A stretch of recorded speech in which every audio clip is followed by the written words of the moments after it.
sportif.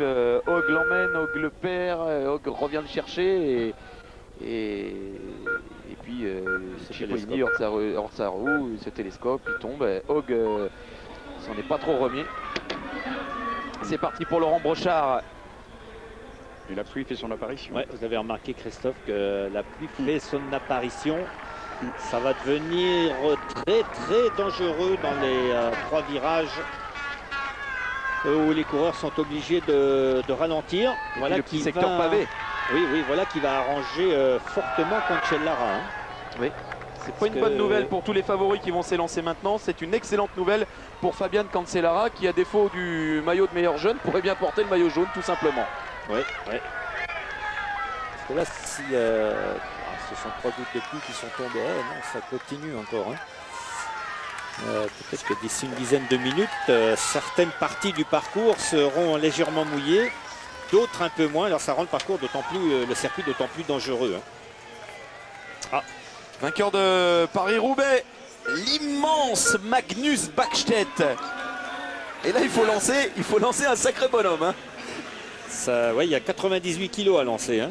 Une fois qu'ils sont lancés, on ne les arrête plus, mais il faut, pour les installations, la très bonne performance aussi du nouveau champion de France du contre-la-montre, Eddy Seigneur. Pour la 4e fois sacré champion de France de contre-la-montre, Eddy Seigneur. 3e fois de suite. Il y a un petit geste là, on a l'impression qu'il n'a pas été très très content de sa performance, j'ai l'impression. Il termine en 50e position, alors évidemment il attendait mieux. Laurent Brochard considéré par les Français comme le leader du peloton français. Parce qu'il est bien profilé, Bradley McGee. Alors il arrive je dirais au moment intermédiaire, parce que si ça se met à pleuvoir, non, ça va partir, les nuages vont partir. C'est une bonne nouvelle et c'est bien pour l'équité de la course. Il y a de la pluie sur l'objectif là. Sylvain Chavanel au départ, le leader de la formation Brioche La Boulangère. C'est parti pour Sylvain Chavanel. Bradley McGee sur une portion de route, humide. Cipollini fait un bon temps. Cipollini à 23 secondes, pas tout à fait, 22 secondes 95 de Fabian Cancellara. Et ça dénote, je pense, une bien meilleure condition physique que lors du Tour d'Italie. Bradley McGee est passé au temps intermédiaire à mi-parcours. Il a peur, hein, il a un petit peu peur. Hein. Je pense que la chaussée commence à être mouillée et les coureurs ont vraiment peur sur les passages cloutés. 7 secondes de retard par rapport à Fabian Cancellara à mi-parcours pour Bradley McGee qui est en train de laisser échapper cette victoire. Lui qui a remporté le prologue l'année dernière, et bien pour l'instant est battu par Fabian Cancellara à moins d'un effort formidable sur la 2e moitié de course. Pour l'instant, Bradley McGee est battu à mi-distance. Et le leader de la formation Liberty Seguros, Roberto Heras. Dernier vainqueur du Tour d'Espagne à la Vuelta. Excellence qui représente les chances de l'équipe de Manolo Saiz.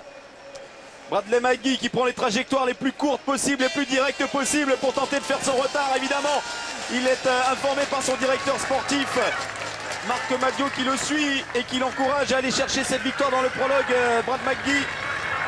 Ça va être compliqué, 7 secondes de retard à mi-parcours en sachant que Cancellara a encore gagné du temps sur la 2e moitié de parcours. Ça va être compliqué pour Bradley McGee qui est à bloc là.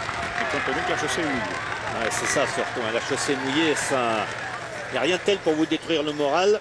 Attention à Tom Boonen. Alors là, lui aussi est devant son public. Le Tour part de Belgique. Voilà. On espère, on souhaite qu'il ne prenne pas trop de risques alors que le soleil fait sa réapparition. Peut-être que ça va sécher la route. On n'a pas grand chose pour que ça sèche. C'est bien parti pour Tom Boonen. Il y a beaucoup de conviction dans le départ là aussi, alors que Gilberto Simoni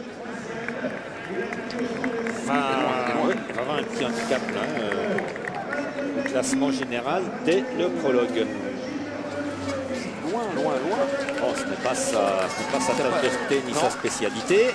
Mais quand même, hein, 125e, quand on est leader d'une équipe, c'est une chose qu'on n'aime pas bien ce soir. Quand on regarde la feuille de classement On appelle ça être sur la Magui deuxième feuille. sera battu. Brad Magui sera battu par Fabian Cancellara.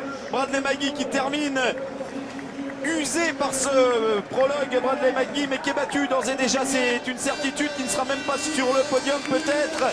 Les tout derniers efforts, il faut arriver en 7 minutes, oui. Il sauve le podium de ce prologue pour le moment. Bradley Magui en 6,59,89 à 8 secondes et 96 centièmes de Fabian Cancellara, le Suisse de la formation face à Bortolo, qui pourrait bien être le successeur de Bradley Magui, vainqueur l'année dernière à Paris d'un prologue un peu plus long de 400 mètres. Et bien là, Magui qui avait 8 secondes de retard à l'intermédiaire n'a pu refaire son retard et a stabilisé son retard, mais n'a fait que stabiliser, n'a pas repris de temps à Cancellara. Donc le classement désormais est le suivant. Cancellara est en tête devant Gutiérrez, l'Espagnol de la formation Il Balear. Magui est troisième de l'Australien, de la Française des Jeux, quatrième place et remarquable performance pour Tourusov, le Norvégien. Et puisqu'il est sprinter, il ira peut-être chercher grâce au jeu des bonifications le maillot jaune dans les prochaines étapes. Et la cinquième place, Oscar Pereiro-Sillo, l'Espagnol de la formation Phonak. Levi Leipheimer en termine lui aussi est battu, Levi Leipheimer. Ouais, c'est un bon rouleur, mais je n'ai pas souvenir de l'avoir vu remporter un prologue. Donc c'est une honnête performance pour lui. Et pour revenir sur la performance de Magui, peut-être aussi comme Leipheimer, sont des coureurs qui ont eu vraiment la grande malchance de partir à un moment où il commençait à pleuvoir, et ça a certainement perturbé grandement leur concentration. Donc on revient ici sur Sylvain Chavanel, l'un de nos grands espoirs du cyclisme français, qui est passé avec un retard de 12 secondes à mi-parcours, Sylvain Chavanel. Je pense que tous les coureurs qui sont partis même jusqu'à présent, avant que le soleil refasse son apparition, tous étaient fortement handicapés par un départ sur un terrain qui commençait à mouiller. C'est le terrain que l'on craint le plus lorsqu'on est coureur, parce que ce sont toujours les premières gouttes de pluie qui sont les plus glissantes. Le nouveau champion d'Espagne, Mancebo, Francisco.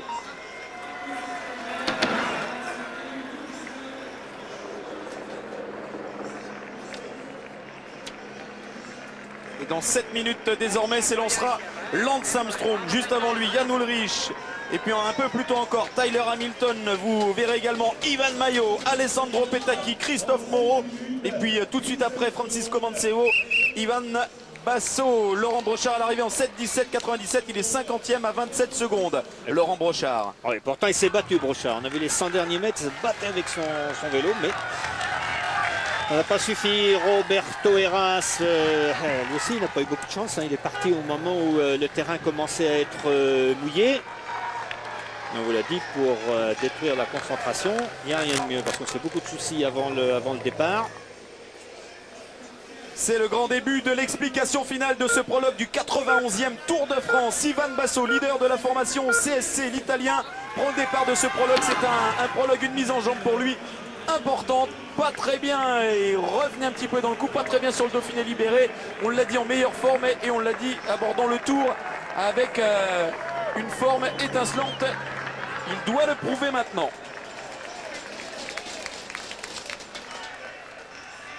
Backstedt vient d'arriver, propulsé presque son quintal en 7 minutes 18. Là, 18 kg, le coureur le plus lourd du peloton. Oui, et encore, il préfère certainement cet exercice-là plutôt que d'aller monter l'Alpe d'Huez ou le Col de Madeleine. Donc on monter 98 kg là-haut. Avec le vélo, ça fait quand même ça fait Botcharov avec un sac à dos de 44 kg sur les épaules. Attention là, les espoirs français pour le prologue. Christophe Moreau, il a déjà remporté un prologue, c'était à Dunkerque. Allez, c'est parti pour Christophe Moreau, qui a envie de faire un grand tour. Christophe Moreau, et on lui souhaite également. Sylvain Chavanel, tout proche de la ligne d'arrivée, le leader de Brioche la Boulangère.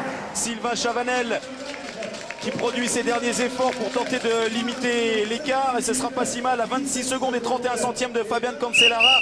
C'est une performance très honnête. Bon, la place 45e, mais vous le savez, dans un prologue, les écarts de temps sont très resserrés, donc évidemment c'est le temps qui intéresse, et c'est pas si mal pour Sylvain Chavanel. Christophe Moreau avec une roue pleine à l'arrière, une roue à rayon à l'avant. Allez, c'est bien mis en route là, Christophe Moreau, c'est bien parti, ça tourne bien. Vu qu'il ne se soit pas laissé déconcentrer par les premières gouttes de pluie qui sont tombées tout à l'heure. Ouais, il avait l'air Lui qui très s'est arrêté hein. maintenant. Et il a un très très bon dossard, le dossard 51. Exactement. Effectivement, c'est une excellente remarque. Petaki, c'est non, ça va. Lui aussi, il a un bon coup à jouer là. Parce que lui aussi peut espérer revêtir le maillot jaune s'il réussit un bon prologue. 9 victoires récemment sur le Giro, Alessandro Petaki. Sprinter hors pair. Roberto Heras un peu léger dans le sens du poids. Pour faire une bonne performance. Il y a un gros écart là à l'arrivée, 93e. Là aussi, ce n'est pas très agréable hein, d'être rejeté aussi loin en place au classement général. C'est vous, je vous ai remarqué tout à l'heure, Christophe. On peut être loin dans les places et pas très loin au classement, mais ça fait rien. Des 93e, là, il va peut-être, avec ceux qui vont arriver derrière, pratiquement la 100e place. Et lorsqu'on est leader d'une équipe, ça, on n'aime pas du tout se retrouver 100e. Dans quel état d'esprit Iban Mayo aborde ce Tour de France? L'exclusion de Gorka Gonzalez, son coéquipier. On peut parler de défaillance de Zubeldia dans ce prologue, très loin au classement Zubeldia alors qu'il était 3e l'année dernière. Est-ce un signe que les Oranges d'Euskaltel sont pas très bien au départ? C'est moins bien. Bonen non plus, n'a peut-être pas réussi. Ça fait 7 minutes 11, me semble-t-il. C'est un petit peu loin par rapport à ce qu'il aurait pu espérer, mais bon, lui aussi est parti sous la pluie et en comparaison avec le temps de Cancellara. Il avait un handicap au départ. Iban Mayo qui lui bien sûr préfère les prologues plutôt en côte. Il est complètement décontracté. Armstrong qui vient de serrer la main de M. Verbruggen, il semble, le président de l'Initiative internationale. Il sera peut-être son principal rival, son principal concurrent pour la victoire finale dans le Tour de France. Il vient de s'élancer. Tyler Hamilton. Et on vous vantait tout à l'heure les qualités sur les chronos tout récemment des hommes de la FONAC. Tyler Hamilton en tête bien évidemment. Pour l'instant Oscar Pereiro, CEO, est le meilleur représentant de la FONAC. Il est 5e, mais longtemps il est resté en tête de ce prologue. Il faudra surveiller l'effort de Tyler Hamilton. Celui d'Iban Mayo bien évidemment aussi, comme ceux de tous les garçons que l'on va suivre à l'écran maintenant. Jan Ullrich ensuite, et puis ce sera au tour de Lance Armstrong de s'élancer. Iban Mayo est en course.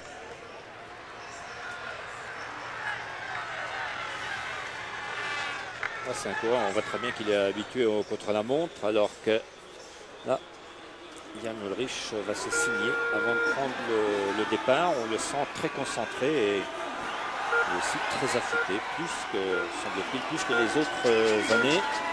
On vous l'a dit, plus affûté qu'à l'accoutumée. Jan Ullrich, il est présenté comme le plus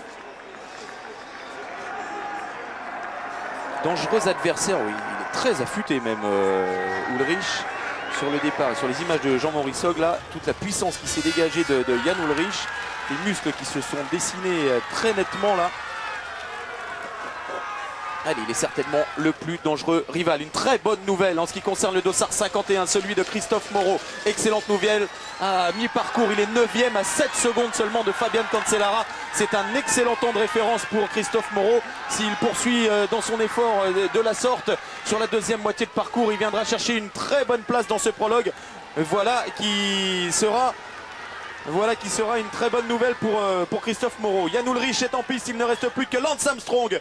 Et le duel est engagé à l'occasion de ce 91e Tour de France qui sera de toute façon un tour historique, un tour événement. Soit Lance Armstrong gagne son 6e Tour de France et c'est parti pour lui, soit il ne gagne pas et ce sera de toute façon historique.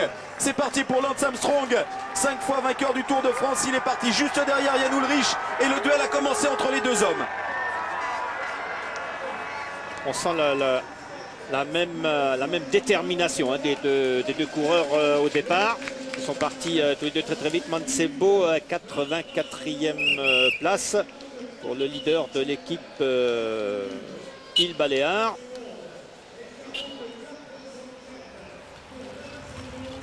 Jan Ullrich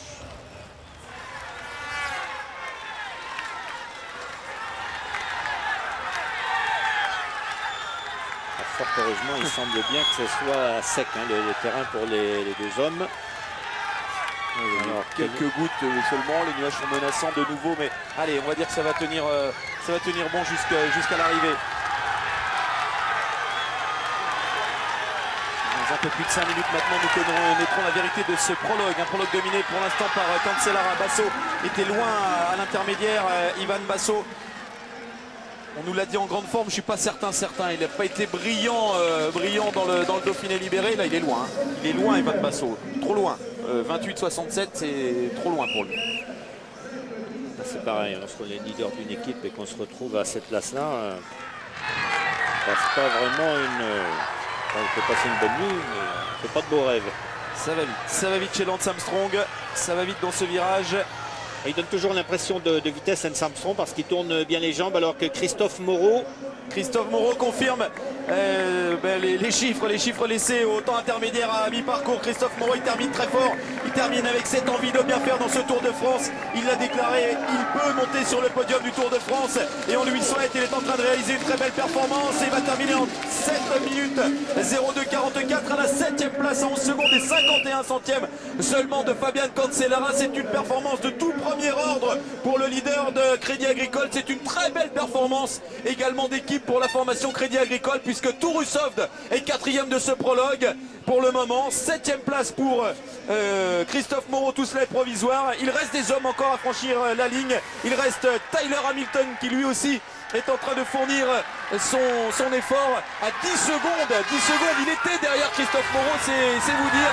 Ça place la performance du leader français Christophe Moreau dans ce prologue pour le moment. Tyler Hamilton est 27e à 10 secondes à mi-parcours. Armstrong qui a un peu hésité dans ce virage.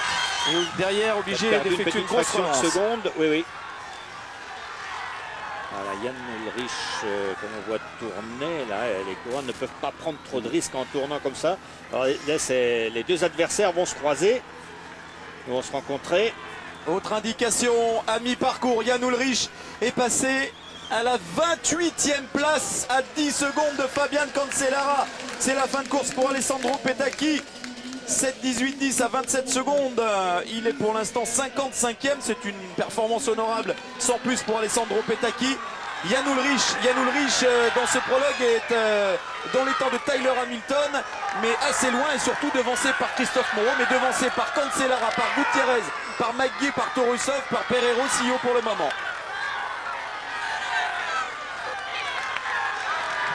Et Lance Armstrong vient de passer au temps intermédiaire. Il est deuxième à 2 secondes du Suisse Fabian Cancellara. Et le virage délicat s'est déroulé sans aucun pépin pour Lance Armstrong. L'arrivée d'Iban Mayo qui lui aussi sera battu pour Fabian Cancellara. Fabian Cancellara qui est tout proche de remporter ce podium. Pour l'instant, c'est lui. Et au passage du dernier coureur à s'être élancé, c'est-à-dire Lance Armstrong, eh bien, est toujours en tête Fabian Cancellara.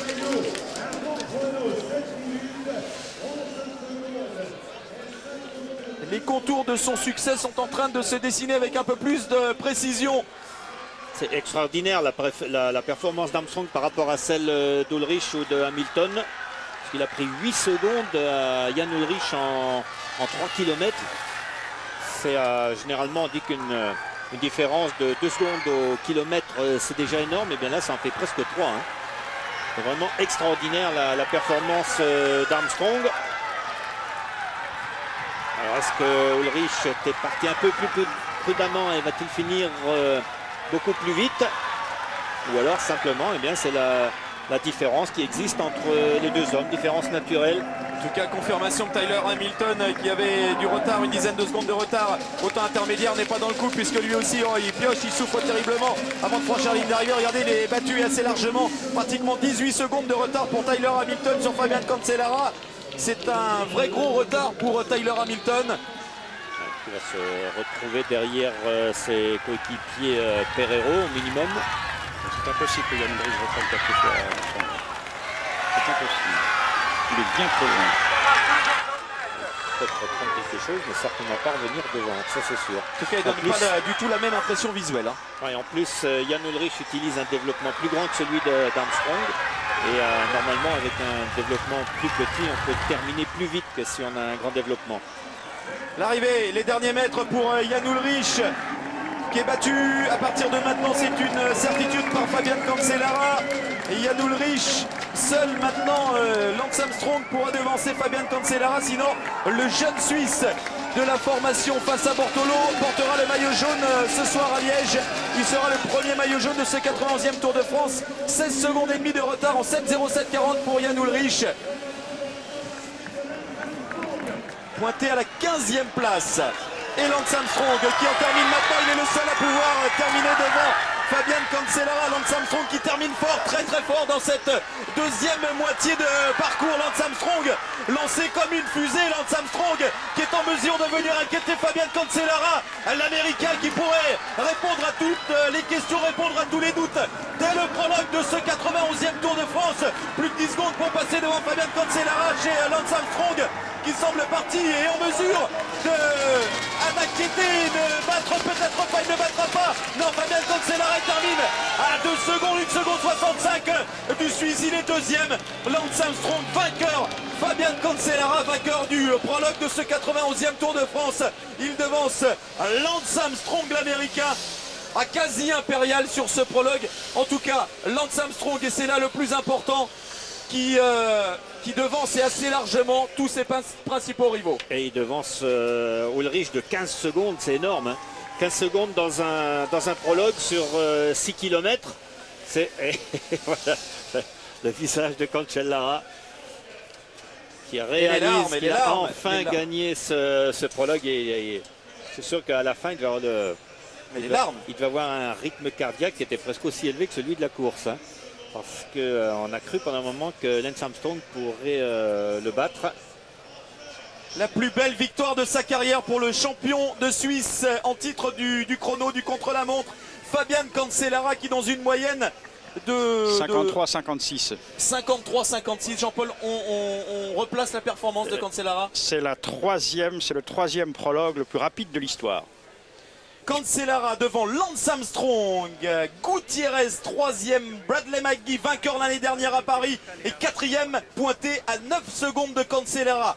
Torusov, le Norvégien, réussit une extraordinaire performance. Le sprinter de Crédit Agricole est 5e à 10 secondes. Il pourrait être le porteur du maillot jaune grâce au sprint bonification dans les jours à venir. 6e, Oscar Pereiro, CEO, formation Phonak, et le meilleur coureur de la formation Phonak. On attendait Tyler Hamilton, c'est Oscar Pereiro, CEO, qui se pointe 6e et meilleur coureur de chez Phonak. 7e place pour Jens Voigt, et quelle performance également pour Jens Voigt. À la 8e place, Christophe Moreau, étincelant aujourd'hui dans ce prologue, 8e à 12 secondes de Cancellara. La 9e place, Bobby Julich, qui renaît au sein de cette formation CSC, qui a retrouvé le goût de la victoire en cette année 2004. Et puis Georgin Capi, le fidèle lieutenant de Lance Armstrong, est déjà tout proche de son leader, puisqu'il est pointé à la 10e place de ce classement final de ce prologue long de 6 km 100 ici à Liège, et déjà fort spectaculaire et riche en enseignements. Ah oui, on a moins d'enseignements que Armstrong a fait d'énormes progrès depuis le Dauphiné. Et puis, on va se poser des questions à l'inverse. Maintenant, on se demandait si Ullrich allait gagner. Si Armstrong allait résister à la pression de Ullrich et Hamilton, maintenant, on va se poser la question de savoir comment vont faire Ullrich et Hamilton, qui ont déjà perdu pour Ullrich 15. Les deux échappés, ni même derrière le poursuivant, l'homme intercalé. Alors généralement la banderole des 5 km, c'est là où la Fassa Bortolo se place en tête, où la Fassa Bortolo prend les choses en main afin d'assurer le train. Attention, ça frotte devant, le rétrécissement, le virage sur la gauche. La Fassa Bortolo, normalement, à partir de ce moment-là, commence à prendre les affaires en main. Là, c'est José Azevedo qui assure... il veut faire conserver le maillot vert à Lance Armstrong. Je pense que Lance Armstrong a dû leur dire ça devient dangereux les gars, il faut essayer d'accélérer, il faut étirer ce peloton absolument, parce que ça frotte beaucoup trop, ça devient très dangereux. C'est Tom Boonen qui essaie de sortir du peloton. On revient sur nos deux courageux, nos deux téméraires, nos deux audacieux de tête. Désormais à 4 km de l'arrivée. 4 km de l'arrivée, ils ont toujours quelques hectomètres d'avance sur le peloton.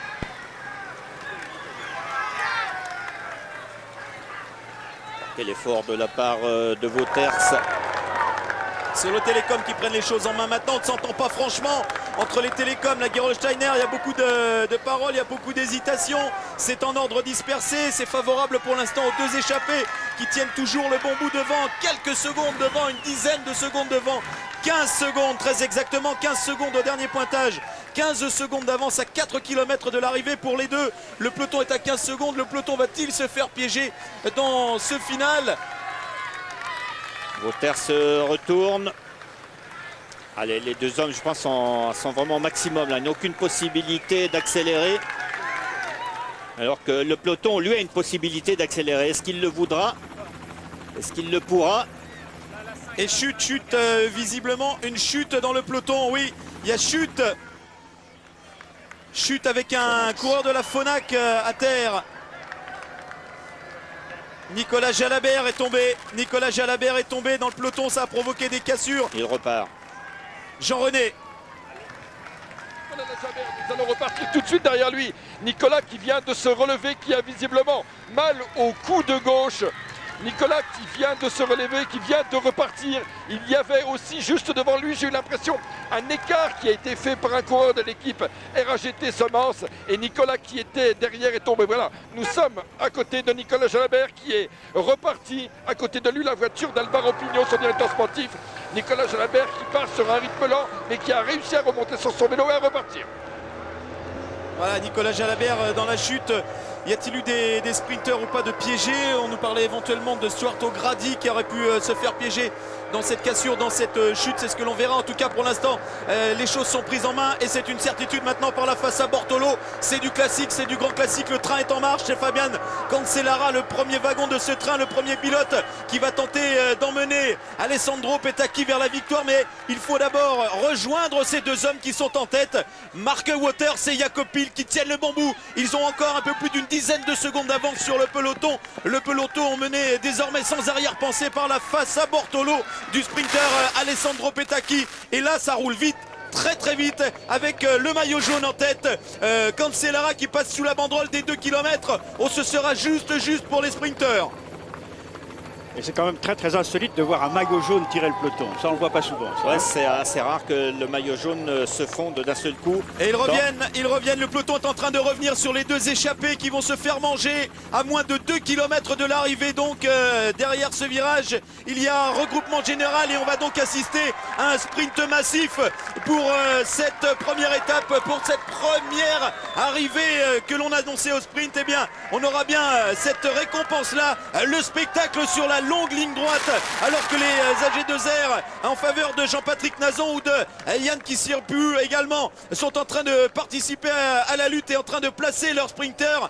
Gerolsteiner pour Danilo Hondo et derrière les hommes de la T-Mobile en faveur d'Eric Zabel, dernier vainqueur ici à Charleroi sur la ligne d'arrivée, vainqueur d'un sprint Eric Zabel. On aperçoit le maillot sur la gauche du champion de Norvège, Torusoft, bien placé pour le moment, légèrement en retrait alors que les hommes d'Alessandro Petacchi sont en train de mener le rythme sur le devant de la course, sur la tête du peloton au passage de la flamme rouge. C'est la grande ligne droite maintenant qui va descendre d'abord, c'est un long lançoir et puis les 200 derniers mètres légèrement en faux plat montant. Zabel idéalement placé, attention aux écarts derrière dans le peloton. Zabel est bien placé à l'avant du peloton. Les derniers pilotes pour Alessandro Petacchi. Danilo Hondo est dans le coup également. Tom Bonen au milieu de la route. Oula, il est assez loin, Tom Bonen. Torusoft au milieu de la route aussi, on se retourne. Le sprint va être lancé sur la gauche. Usoft est bien placé pour l'instant. Torusoft, bien lancé Torusoft de Danilo Hondo sur la droite. Attention, ça frotte en ce moment. Eric Zabel qui est en train de batailler également. C'est lancé par Torusoft, lancé de très loin. C'est un sprint dur sur les 200 derniers mètres. Torusoft pour l'instant devant Jean-Patrick Nazon. Jean-Patrick Nazon peut-être qui va l'emporter. Ou Makiwen, Très serré là aussi. Torusoft dans le lot, McEwen peut-être vainqueur d'étape. Le sprinter de la Lotto, Robbie McEwen, qui a jeté, me semble-t-il, son vélo sur la ligne d'arrivée. Nous allons revoir tout cela avec les images de Jean-Maurice Hogg. Kirsipu est là, Torusov de sur la gauche. Regardez, Robbie McEwen qui va jeter son vélo sur la ligne d'arrivée pour l'instant. Kirsipu semble légèrement en avance. Il lève le poing. A-t-il remporté cette étape? Kirsipu, je suis pas sûr. Je crois que c'est Robbie McEwen qui a remporté cette étape. On va s'en rendre compte d'un peu plus... un peu plus franchement, c'est Torusov qui part de très loin parce que c'était légèrement montant et que Torusov est un très costaud lorsque les sprints sont difficiles, lorsque c'est légèrement ascendant. En tout cas, on vous l'avait dit, on l'avait promis, ça allait frotter. Regardez, McEwen est pour l'instant en 4e position, il déborde dans un premier temps. Danilo Hondo, c'est sûr, c'est Kirsipu vainqueur. Kirsipu vainqueur.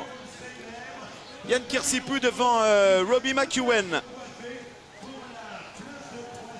Petaki là était complètement, j'ai l'impression qu'elle était complètement enfermée, Petaki.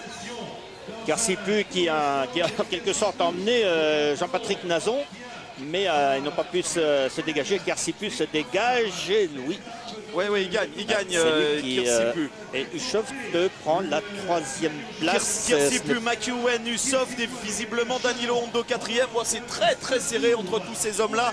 On va avoir la finale du Tour en direct de Namur en Wallonie. Nous sommes au sommet de la ville sur l'une des citadelles les plus impressionnantes d'Europe.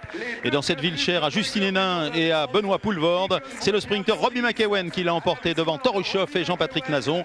Le Norvégien Torusov s'empare du maillot jaune de leader. Voici tout de suite, comme tous les soirs, le résumé complet de cette 2e étape du Tour de France qui arrivait donc ici à Namur. Et puis ensuite, nous ferons un petit peu de prospective en compagnie de Marc Madiot. On parlera de Brad McGee, dont la situation s'arrange un tout petit peu ce soir. Le commentaire de cette étape avec Gaël Robic.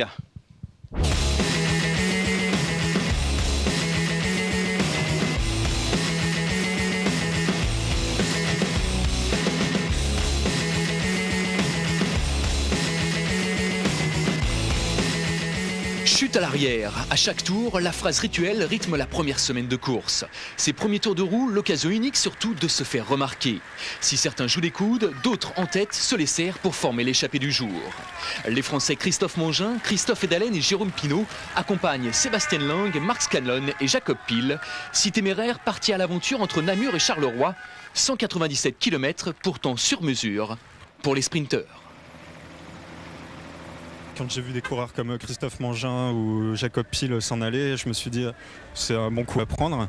Puis en effet, on était 6 et ça s'est toujours bien passé, des bons relais, donc une bonne journée.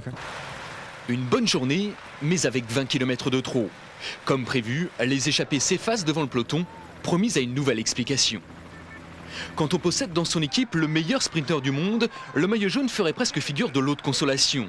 Rien de plus normal dès lors de voir Fabian Cancellara se sacrifier pour Alessandro Petacchi, même en petite forme. Moi, je ne sais pas qu'est-ce qu'il passait, c'est pas facile, je veux dire, c'est une arrivée, c'est pas, je pense, c'est pas encore la grande condition de lui, mais lui a fait le Giro, après il a fait rien de course, alors je pense jour par jour il vient aussi mieux. Mieux, mais pas encore suffisant, car quand on voit le coup de rein de Robbie McEwen, on se dit que Petacchi a encore bien du travail. Et dire que l'Australien ne possède pas le moindre équipier pour être lancé. I feel très fort dans le sprint. J'ai entraîné devant le tour spécial pour le sprint et ça marche. Pour Jimmy Casper, ça a beaucoup moins bien marché. Entraîné bien malgré lui dans une chute, il s'est pourtant relevé. Lui aussi est tombé, lui aussi est reparti. Deuxième de l'étape, Torusov s'empare du maillot jaune au jeu des bonifications. Ça valait vraiment le coup de se faire mal pour offrir à la Norvège son premier paletot. Oh, c'est un sentiment tellement génial. Pas seulement parce que je suis le premier Norvégien en jaune. Je le voulais tellement. C'est un rêve qui devient réalité. Une 4e victoire d'étape sur le Tour, ça vaut bien les félicitations du roi des Belges. Robbie McEwen s'impose donc devant Ushof et Nazon, Petacchi seulement 8e. Au général, Torusov dépossède Cancellara du maillot jaune pour 8 secondes. Marc Madiot, bonsoir, merci d'avoir accepté notre invitation. Alors on a regardé attentivement tous les deux le sprint tout à l'heure. J'ai regardé Badencook, il est 15e. L'absence de McGee dans le final, ça manque bigrement. Oui, on a une organisation organisation bien précise par rapport au sprint de Baden et le fait que Brad soit un peu hors course en ce moment nous met en difficulté. En plus, c'est Bernard qui a terminé le travail pour préparer le sprint. Bien sûr. Ils se sont mal compris. Il s'est écarté et il a emmené Baden avec lui, ce qui fait qu'ils ont fait tout l'extérieur et c'était déjà perdu. Mais enfin, ça a au moins évité d'être dans la chute et il a pu la contourner. Donc bon, il y a pas. C'est pas mal. McGee, il était comment aujourd'hui? Hier, c'était galère. Hein. On va revoir des images là. C'était pas terrible. Hein. Moi, je l'ai vu. Il avait le visage marqué. La détresse. Difficile dans toute la première partie de l'étape.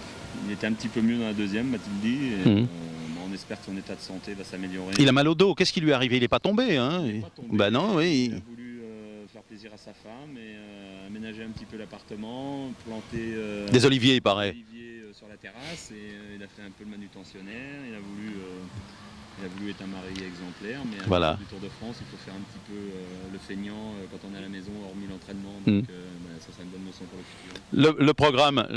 Le programme pour lui, c'est quoi ce soir? C'est du repos, un maximum, massage.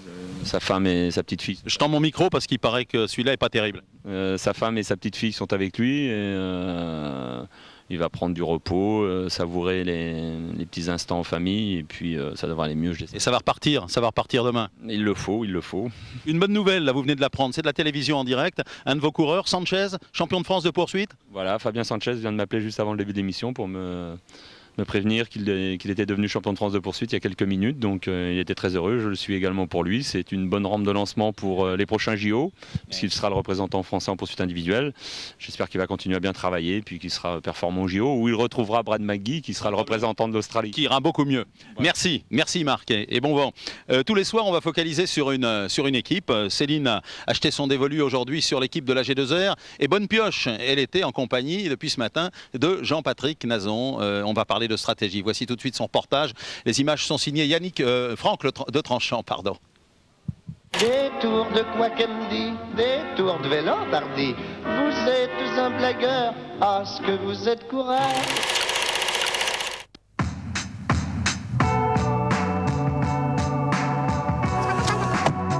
Je sais que t'as bien dormi vu qu'on a dormi ensemble, mais t'as bien récupéré, ouais? Ouais, super. Ouais? Les jambes de feu? Ouais. Tu m'en fais comme hier alors? Juste à 3 bandes, les bonnes pattes pour le sprint? Ouais, voilà. Juste dans les sprints, ça suffit. Non, j'espère que ça va bien se passer. Tous les sprints sont différents, ma foi. C'est pas toujours le meilleur qui gagne. Tu le sais. C'est moins dur qu'hier quand même. Hein. Il n'y aura pas forcément ces descentes qu'on a vues à un moment donné là, dans les Ardennes qui étaient dangereuses sous la pluie. Ça sera pas comme ça. Ah, le sprint, c'est ça, c'est que c'est pas le grimpeur, quoi. C'est pas toujours le meilleur qui gagne, quoi. C'est ça qui est... Voilà pour les ambitions. Sur la route, c'est une autre histoire. Sale journée pour Samuel Dumoulin, pas de jambes. Samuel en queue de peloton finira 139e à l'arrivée. En revanche, de bonnes sensations pour Jean-Patrick Nazon. Le sprint est presque parfait. Nazon à gauche de McEwen sur l'écran finit 3e de l'étape. Au général, il est à 41 secondes du maillot jaune. Pas si mal. Réaction à chaud sur le capot. Le principal, c'est que je prenne mes repères et puis voilà, ça va arriver tout doucement. Ça va venir. 5 et 2, c'est quand même pas mal pour un mec qui n'a pas la condition. 5 et 3, ouais. Tu fais 3? Non, 2, je crois, non? Non, 3. Parce que c'est le chef qui prend le maillot, il fait 2. Des tours de Vélobardi. Vous êtes un blagueur, ah ce que vous êtes coureur. Et demain, 3e étape déjà entre Waterloo et Wascal sur 210 km à travers le Brabant, les Flandres orientales, le Hainaut et le Nord. Une étape pour costaud sur les routes du Tour des Flandres et de Paris-Roubaix. Il y aura des pavés. À suivre évidemment tout cela sur France Télévisions. Ça commence à 10h40 sur la route du Tour à Waterloo. 13h50 la légende avec Polo. 14h20 le direct.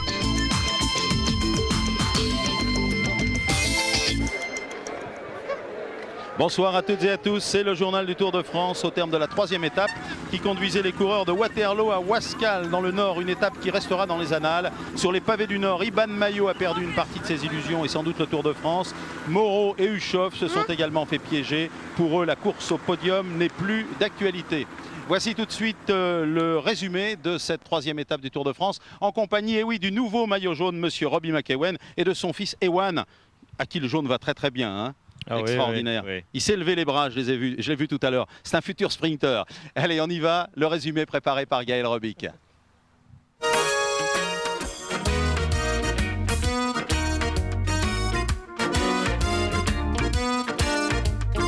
Les pavés, le Nord, après une escapade en Belgique, le retour au bercail fleure bon la classique du printemps pour le Tour. Ce sont pourtant deux étrangers, l'Allemand Jens Voigt et le Néerlandais Bram de Groot, échappés de bon matin, qui passent ensemble les premiers la frontière et les pavés. Les pavés, la grande affaire du jour. 2 secteurs, 4 km seulement, 4 km de trop pour Iban Mayo. Une chute à l'arrière du peloton et le leader espagnol découvre la spécialité du Nord dans les pires conditions. Ou comment perdre le Tour en moins de 10 minutes. Car devant, bien sûr, les autres favoris ne l'ont pas attendu. Les pavés, Paris-Roubaix, de la littérature pour Lance Armstrong, allergique au Nord, mais pas au Tour. L'US Postal fait le travail et bien des dégâts. Les échappés matinaux repris, le peloton et le maillot jaune n'y résistent pas. Thor Hushovd redevient simple anonyme. Quand on a approché le section pavé, c'était nerveux, c'était fou, c'était dangereux. Déjà à 40 km devant la première section. C'est pas de la faute de Tour, c'est tombé devant lui. Il n'a pas compris, il n'a pas comme ça, il se retrouve dans cette chute. Et là, quand on est si près des pavés, on n'a pas le temps de réorganiser quelque chose. Le Norvégien perd son beau maillot, Christophe Moreau ses illusions à 4 minutes du groupe de tête. Un groupe où les T-Mobile assurent leur part du boulot. Lance Armstrong et Jan Ullrich, ensemble, sèment définitivement Iban Mayo. À Wascal, à plus de 45 km/h de moyenne, les favoris du Tour s'effacent devant les professionnels de l'étape. Une arrivée parfaitement maîtrisée par l'équipe AG2R. Laurent Brochard au départ, Yann Kersipio en relais, Jean-Patrick Nazon conclut le travail devant Zabel et McEwen. Les Français fêtent leur retour au pays. J'ai vraiment tout donné, je la voulais vraiment et puis je crois qu'on a eu un super boulot de l'équipe.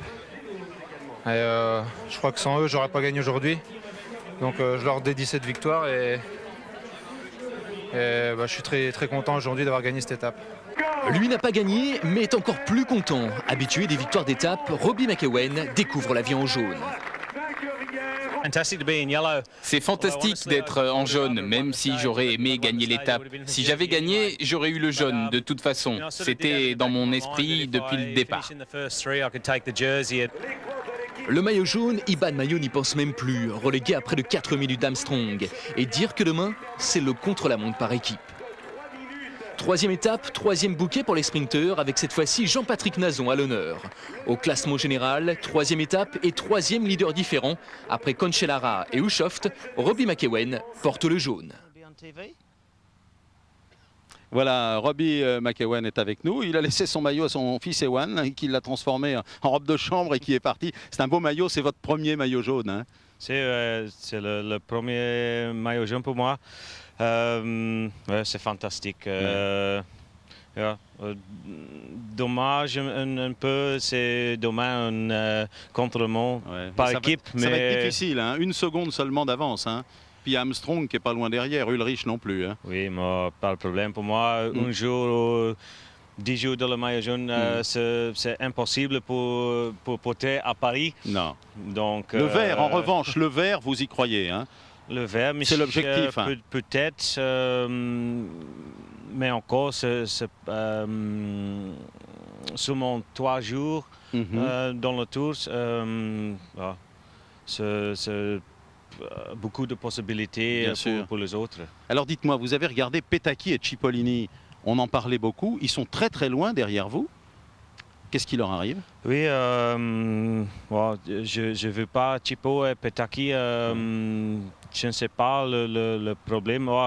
Cipo, pas courir dans la course depuis le Giro, depuis longtemps, la 6e étape de Giro. Il manque de compétition. Oui, je pense. Oui. En revanche, vous étiez parmi les plus forts aujourd'hui sur les pavés et loin devant Mayo qui n'a pas eu de chance, loin devant Moreau, loin devant Thor Hushovd.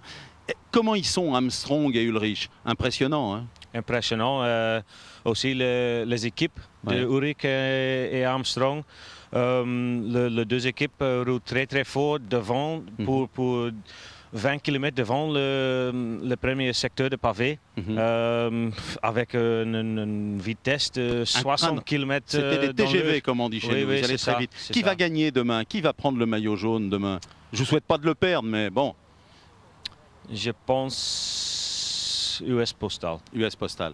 Eh bien, on a bien noté, on se retrouve demain soir. Postal donne une très bonne équipe. Dans la route, dans les étapes. C'est une très bonne impression pour eux. Merci Roby. Vous récupérez votre maillot parce qu'Ewan est parti avec. Je ne sais pas où il est. Ah ben le revoilà. Et regardez son maillot, son autre maillot. C'est supporter de Robbie McEwen. Merci, bravo Roby. Merci. Et à demain. Dans la course et avant la course, Céline n'avait dû aujourd'hui que pour deux Français, Walter Benetto et Thomas Voeckler, le nouveau champion de France. Alors bilan des rires, de l'angoisse, de la stratégie aussi. Voici tout de suite son reportage. Les images, comme tous les soirs, sont signées Franck de Waterloo-Pascal, ça va être la guerre. 60 bornes de l'arrivée et après avant borne. 20 bornes, c'est la deuxième partie du carrefour de l'Arbre. C'est pas violent, mais tout le monde attend tellement ça que tu vas avoir 50 bornes avant, ça va frotter comme des cinglés. Ça va être le carnage. Walter, tu l'as fait combien de fois toi? Zéro, jamais. Ah putain, j'ai jamais fait. Donc tu files ta roue, hein? Ouais. Ouais. On sacrifie les mecs pour les flahutes. Bon, il y a que attends, aujourd'hui on a les moyens de...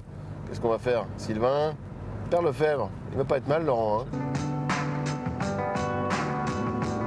S'il y a 30 secondes à la sortie du secteur, ça peut largement faire une demi-minute un peu plus loin.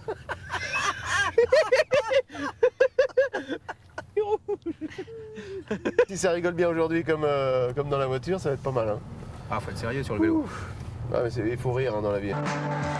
Rire de bon cœur avant cette étape piégeuse. Thomas Voeckler tient bon, il évite la chute, accroche le bon wagon dans les pavés. Le champion de France finit dans le premier peloton, 50e à 5 secondes de Nazon, rincé mais toujours dans le coup.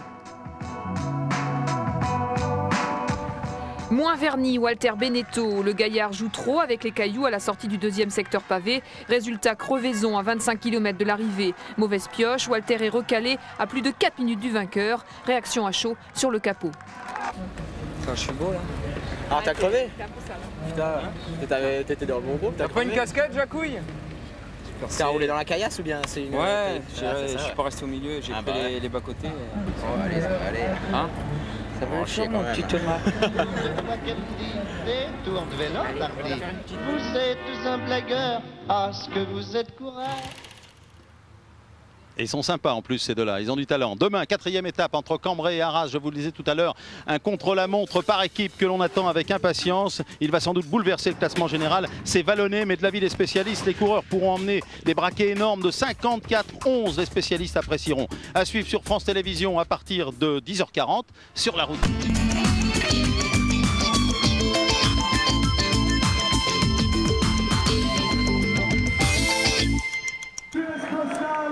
Bonsoir à toutes et à tous et bienvenue dans le journal du Tour au terme de la 4e étape qui conduisait les coureurs de Cambrai à Arras. 64 km 500 contre la montre dans des conditions extrêmement difficiles, de la pluie, du vent, une chaussée extrêmement glissante et l'US Postal qui écrase la course à plus de 53 km/h de moyenne. Lance Armstrong s'empare du maillot jaune. Hincapie est second à 10 secondes et Hamilton est 8e à 36 secondes. Voici tout de suite le résumé de cette étape que nous allons commenter et regarder attentivement en compagnie de Christophe Moreau qui est ce soir notre invité. Le résumé est préparé par Gaël Robic.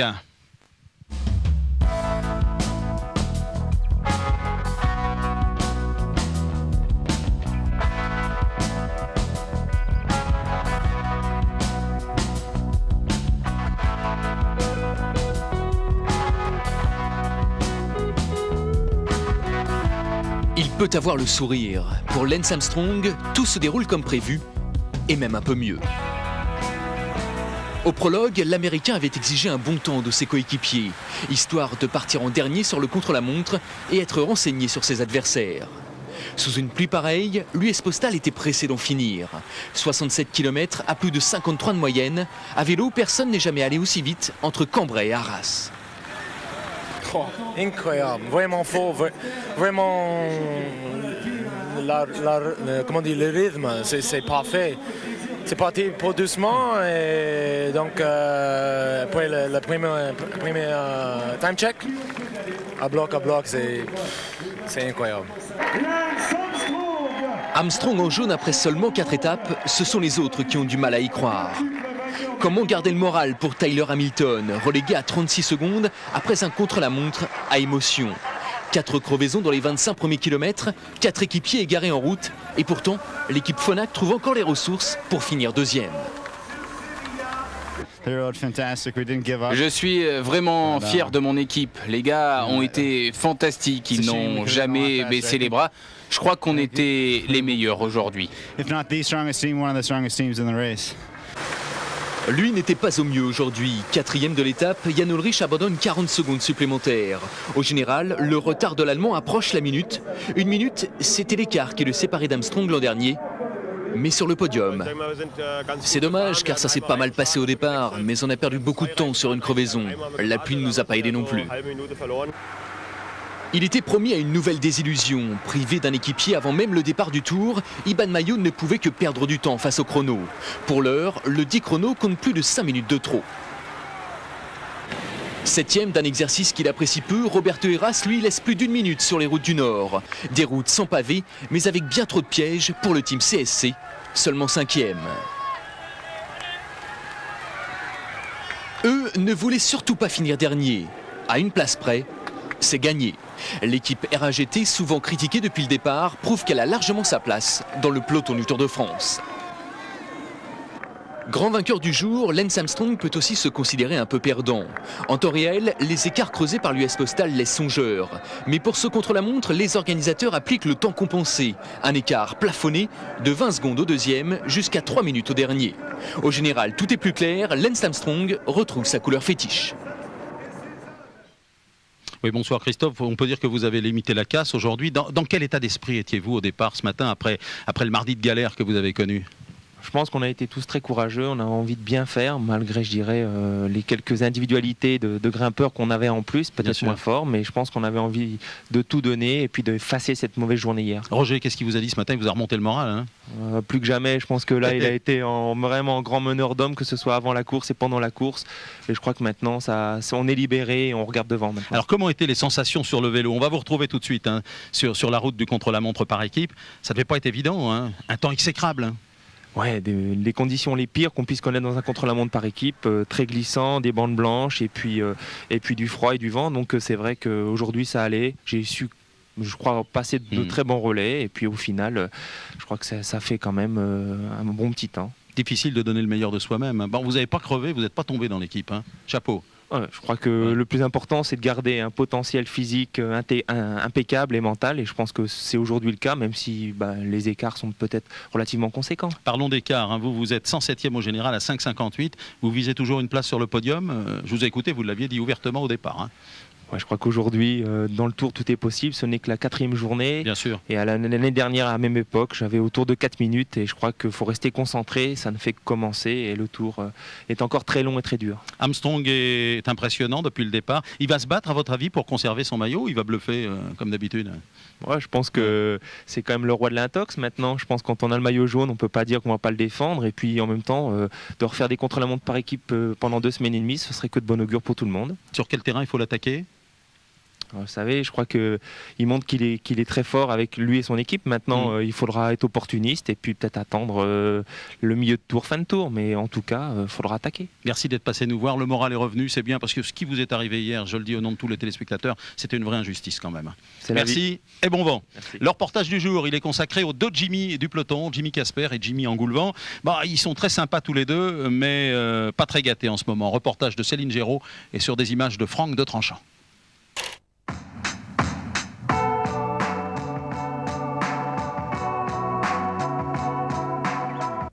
Ah non, chrono par équipe sous la flotte, ça va pas être mal. Je l'avais fait à Verdun, là. Il y avait un petit peu de flotte, là. Ça n'avait pas été génial, j'avais chuté. Pour changer. Et Jimmy, ton cul sur les pavés, comment ça a été ? Ça brûle. Mais bon, j'ai essayé de rouler un maximum sur le côté parce que sinon j'avais trop mal. Et dans le deuxième secteur, là où Stuart a chuté, moi j'ai fait 200 mètres en danseuse sur le pavé, ça me faisait moins mal. C'était pas super, mais bon, ça allait quand même, j'arrivais à suivre.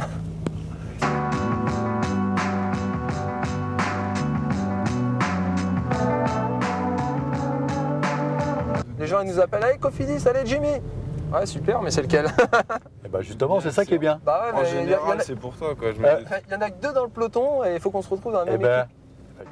Et au départ, les 2 Jimmy et 6 équipiers, plus que 8 coureurs, forcément ça complique le scénario pour claquer un super chrono. Sous la pluie, le plus grand Jimmy Angoulvan donne le train, mais comme une fatalité, 2 virages, 2 chutes, 4 coureurs à terre à chaque fois. À l'arrivée, l'équipe finit 19e à 5 minutes 34 de l'US Postal. Après la douche, Jimmy et Jimmy font le bilan au rayon pansement.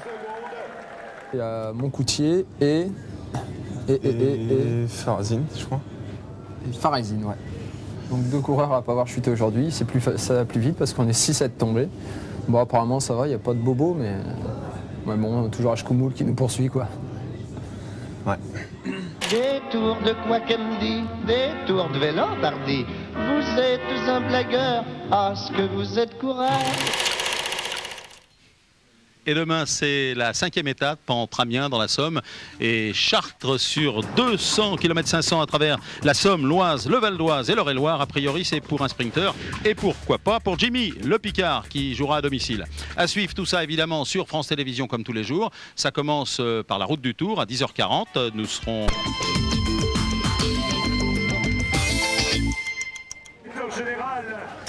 Bonsoir à toutes et à tous, c'est le journal du Tour en direct de Chartres dans une ville qui accueille le Tour pour la première fois, et oui. Et Lance Armstrong a laissé filer, c'est le cas de le dire, le maillot jaune qui est maintenant sur les épaules de Thomas Voeckler. Le jeune champion de France a profité d'une très longue échappée et il termine avec 12 minutes d'avance sur la ligne. Voici tout de suite le résumé de la 5e étape remportée par l'Australien Stuart O'Grady. Ensuite, je recevrai Jean-François Lamour, le ministre des Sports, qui est venu aujourd'hui au devant des coureurs et aussi de tous les professionnels du cyclisme. Ceux qui accompagnent les équipes pendant le Tour, mais aussi pendant toute la saison. Et il a choisi l'équipe du Crédit Agricole. Il nous dira pourquoi tout à l'heure. Tout de suite, le résumé préparé par Gaël Robic.